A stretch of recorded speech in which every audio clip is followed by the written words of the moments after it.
Everyone, आज हम बनाएंगे सोया कीमा। इसके लिए हमने 100 ग्राम सोया चंक्स लिए थे और उसको भिगो दिया था। भिगोने के बाद 6-7 घंटे भिगोया, उसके बाद इसका पानी बिल्कुल निकाल लिया है, निचोड़ के रखे हुए हैं हमने। 2 प्याज, इसको बारीक काट लें। कसूरी मेथी थोड़ी सी, दही, दही खट्टा नहीं होना चाहिए आपका, फ्रेश दही होना चाहिए। 2 टमाटर की प्यूरी बना ली। हींग थोड़ा सा लेंगे, जीरा 1 चम्मच, धनिया पाउडर 1 चम्मच, हल्दी पाउडर थोड़ा सा, मिर्ची पाउडर आधा चम्मच और लहसुन अदरक का पेस्ट, सौंफ और काली मिर्च, 2 हरी इलायची, इसको भी हमने ग्राइंड करना है।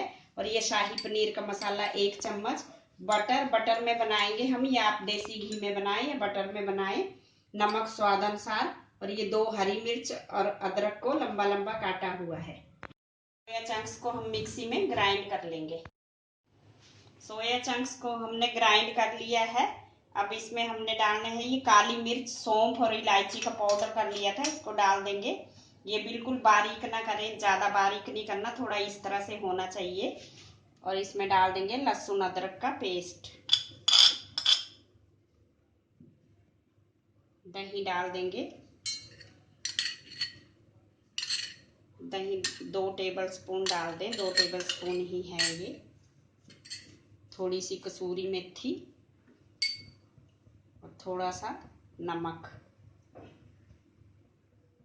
शाही पनीर मसाला, और इन सबको हमने अच्छे से मिक्स करना है। इसमें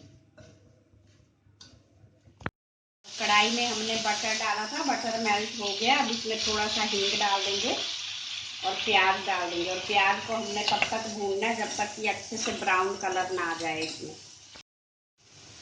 प्याज हो चुका है, इस तरह से आप देख सकते हो, अच्छे से इसमें ब्राउन कलर आना चाहिए। अब इसमें हमने मसाले डाल देने हैं, धनिया, जीरा, हल्दी, नमक, मिर्च, इसको डाल देंगे और थोड़ा सा इसको मिला लेंगे।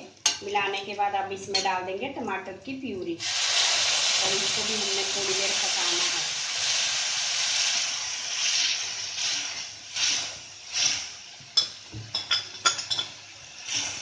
इसको थोड़ा सा पकाने के बाद हमने इसमें सोया चंक्स का जो हमने पेस्ट बनाया था वो डाल देना है।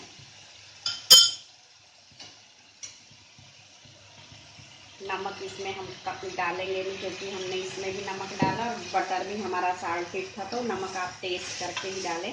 अब इसको 5 मिनट इसी तरह तेज आंच पर हमने भूनना है। भूनते हुए 5 मिनट हो चुके हैं, तेज आंच पर ही हमने इसको भूना। अब इसमें हमने आधा कप पानी डाल देना है। नमक आप टेस्ट कर लें, अगर आपको कम लगे तो डाल सकते हो। अब इसको हमने 5 मिनट तक ढक के और पकाना है। सोया कीमा को पकाते हुए 5-7 मिनट हो चुके हैं। अब ये हो चुका है, इसी तरह से होना चाहिए। अब हम गैस को बंद कर देंगे।